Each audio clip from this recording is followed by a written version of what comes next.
Okay, we're going to start with the chalice lighting. And the words for the chalice lighting are over either on the second sheet or on the verse. Would somebody like to light the chalice for me, first of all? Can I do it? Together as one. We come from separate places to be together here. We know only a little of each other's thoughts, dreams, and cherished hopes. Only a very little of each other's confusion and anxiety. But together here we become as one, lifted by each human presence, lifted by the Spirit flowing between us, the comfort of togetherness. Every whisper of truth, every openness of heart, takes away our separateness and binds us to the common purpose of serving what is good, beautiful, and true. I'm now going to read 3 sections from this book, A Season of Mercy, by Martha Manning. It's one I picked up second hand. I can't remember where I found it, but it's actually a beautiful book. And the author says this book is a beautiful story. It is powerful, poetic, and profound. It's a story about finding God in loss and sorrow.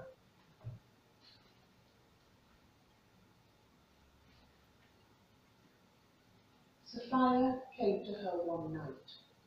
She came to deliver her from the darkness of the night and the darker nights to come. She did not recognize Sophia, but in some ways she had always known her, in moments, in fragments, in glimpses. Sophia came to her when she felt alone, alone with a baby inside, a baby who couldn't wait, a baby who started in a mother who waited 8 years to feel ready, a baby who began in a mother who was readier in her heart than she was in her body, a baby who is now gone.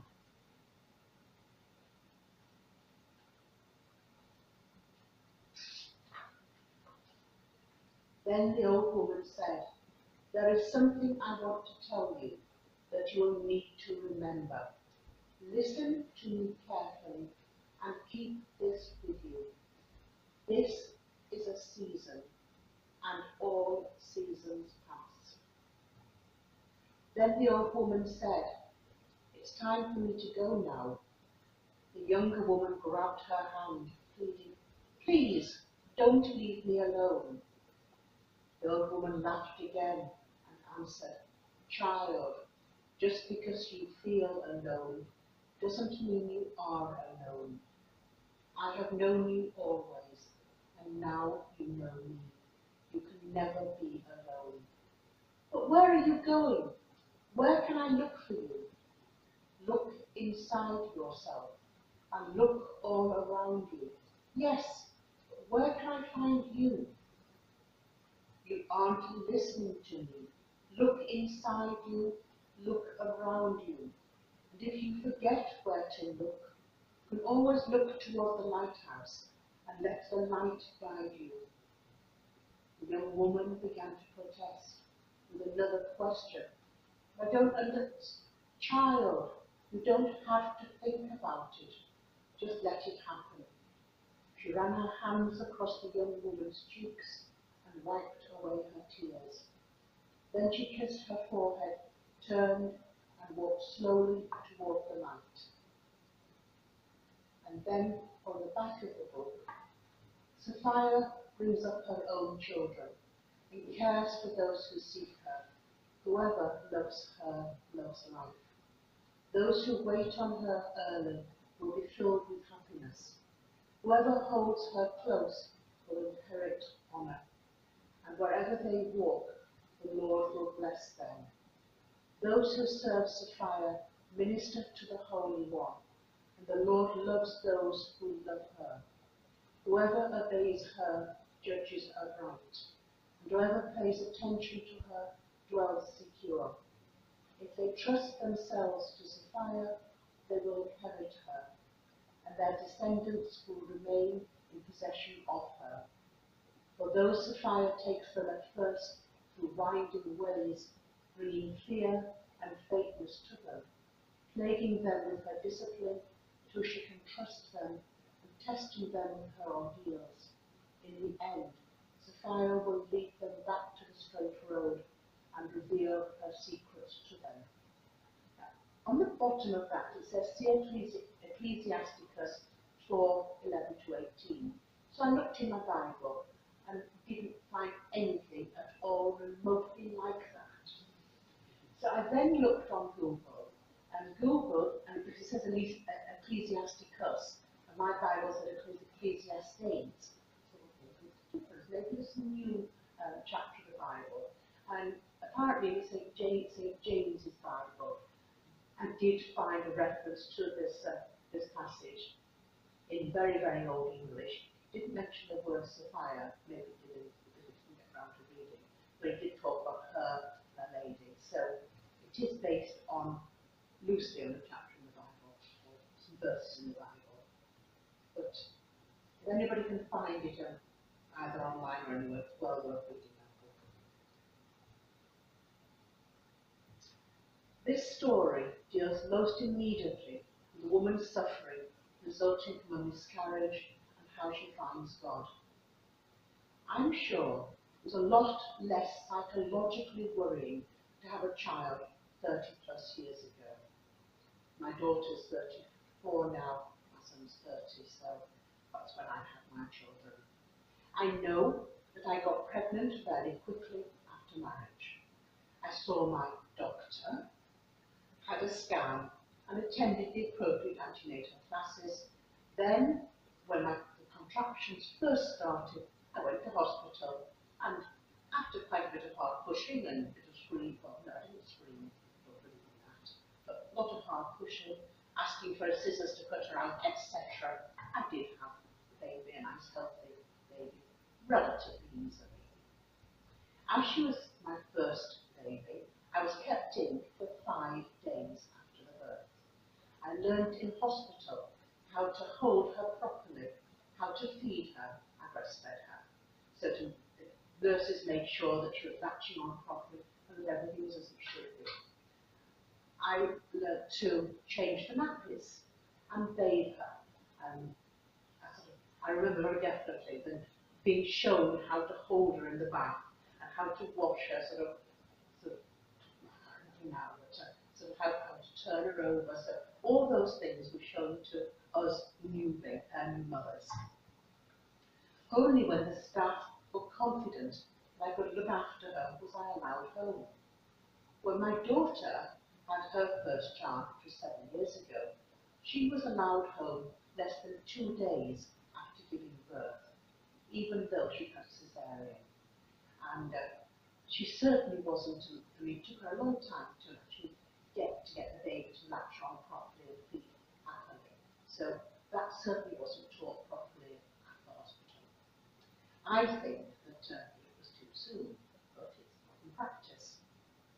2 years ago, my daughter and son-in-law decided to try for a second child. My daughter expected to get pregnant quickly, as she had the first time round, but it didn't happen. She started to stress until finally her period was late. She did a pregnancy test, and yes, while she was pregnant, she was actually just between 1 and 2 days pregnant, the test said. So that was a very, very, very early pregnancy test. She phoned me, and we were excited together and immediately making plans. But later that day, bad back pains and heavy bleeding, and she was no longer pregnant. You can imagine how we all felt. Now, there seem to be many more stresses in life that can make it harder to conceive. One, for example, is the level of contraceptive pill hormones in some people's drinking water. Water is drunk, pills are taken, pass into the blood, into the urine is excreted and passes. It's cleaned, obviously, but the hormones are removed. The water is then passed back into the rivers, a bit further down the river, it can be drunk, clean, drunk again, and so the process will continue, depending on where on the river's stretch you live. Your water may well have been drunk 2 or 3 times, maybe even more, before you. Oh yes. High levels of the contraceptive hormones can lower sperm count in men. Also, worry in women can produce stress hormones, which again can affect the reproductive cycle. A friend of mine tried to get pregnant for many, many, many years. She really finally did, but it took her a long time.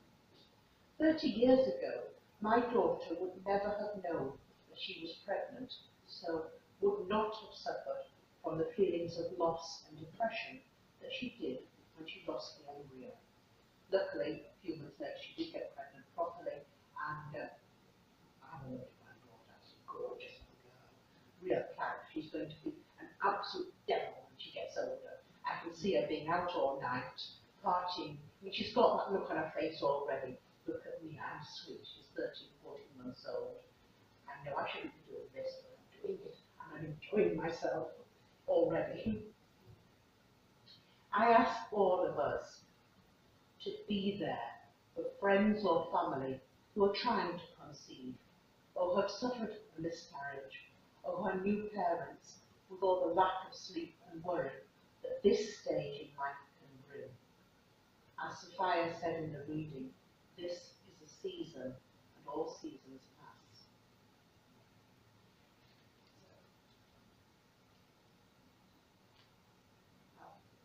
I'd like us to join together in prayer again, the prayer by Robert Walsh. I am wondrously wrought, partly shaped by my biology, partly shaped by my culture, and partly self-shaped. I am so wondrously fashioned that the workings of myself amaze and confuse me. I know I have the power to choose among many paths in life, yet most of the time I am on automatic pilot, acting out of little examined assumptions, values, rituals, myths, appetites, and impulses. I can meet life in many ways.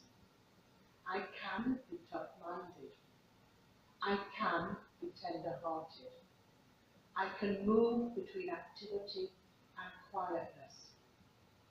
I can express my uniqueness and individuality, and I can forget myself